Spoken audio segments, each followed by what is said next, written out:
Welcome to Mrs. Peach Thrifty Living. I'm so happy you're here today.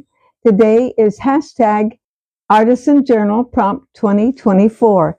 This is week number 38. Wow, 38th week in the whole year.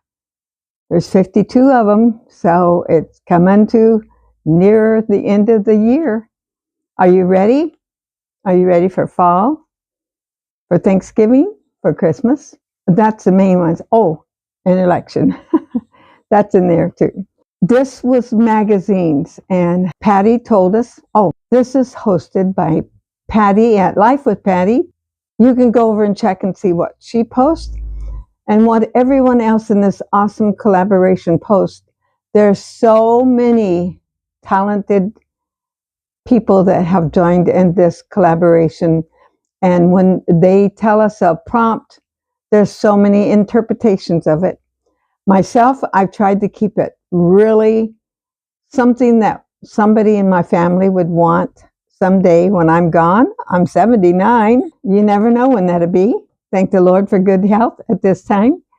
But this one was magazines out of a book or magazine. So with that in mind, I'll show you the first of this. And I thought, what am I going to do for that? And then I came up with this idea.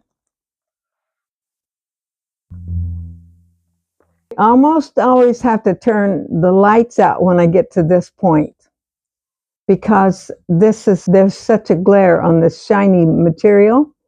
What I did this time, I'll show you the outside of this, and then I'll show you what's inside here, is an envelope.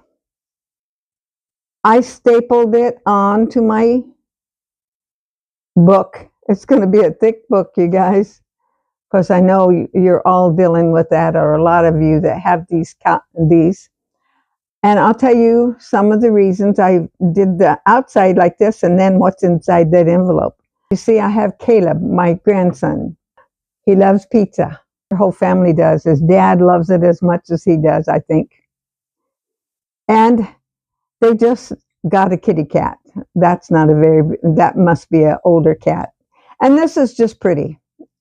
So that's not a real reason I put that there. I just wanted it. And this was an envelope I've had for years, actually, probably since I did American Greetings, and we would have to throw away the card, but we could keep the envelope. I didn't want to cut this up. As if you've watched my videos very long, you know about my grandson. He has a ministry he started. I think they started it about 6 or 7 years ago. I've kind of lost track of time. And he lives in Florida. He was working in another ministry, and then he went on his own, and he evangelizes. He travels the world, little trifolds that they have. They give some of the things they give to. They bring fresh water. They bought people out of slavery. They would have to pay. They would pay. So the ministry has helped do some of that. And then they have the crusades. You're always welcome to go to this channel if anybody is interested. They work with the local pastors over there, some of them also. One of the crusades he was at, he's the one on the left, up there in the front, kneeling down, and they were preaching to all those people. There, it said 7 years. Okay, this is a picture of him and his wife. They have 4 children. Some of you that have been around some of the church world may recognize this magazine. It's Charisma. It's a Christian magazine. A lot of you probably know some of their Hillsong songs. Well, in here is a lot of articles. In this magazine, he has 3 books, and he had this article in the Charisma magazine, and I thought I'd just tell you a little bit about this article. It's Tasting His Goodness. This was in 2022. It was about halfway through the year, and he said he'd been to the gym many times, and there was not a single person there working out and continuing their pursuit of those special New Year's resolutions. You know, we all have goals. Time goes on, difficulties mount, unexpected health challenges. We all do, and we all get busy. Relationships aren't what they expect them to be. A lot of times you work constantly and harder and longer, and before we know it, we don't even recognize ourselves anymore. Get around to spending time with the Lord when I have time.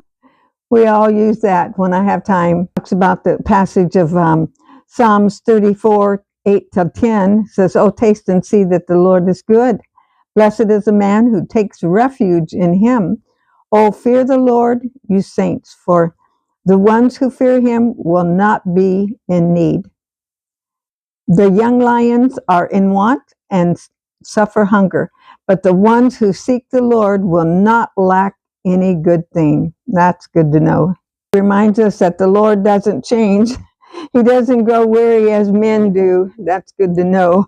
As the pressures increases, you will be blasted forth like a rocket, and the Lord will demonstrate Jesus through you. You are a sweet smelling fragrance to the Lord. So he encourages us today to get back on our feet, to endure, to ready yourself to get out in this, well, at that time, in this mid-year slump, and get back into the game. A lot of times we start off with wonderful ideas, and we're gonna do it all. We're gonna have it all right. This world needs men and women of God who have tasted the goodness of the great God, who are carriers of his glory and who manifest his living kingdom. This world needs teachers, doctors, accountants, lawyers, stay-at-home parents, financial planners, and administrative assistants, ministers, investors, politicians, real estate. Did I name you in there? Let's give this world Jesus. Charisma. And this is my 38th week. Thank you for joining me, and I hope you'll come back tomorrow. God bless you so much. Don't forget, Jesus loves you so much, and he's waiting for you to be his friend. He wants to be your constant companion. He wants to live in your heart. God bless you so much. I'll look forward to seeing you tomorrow.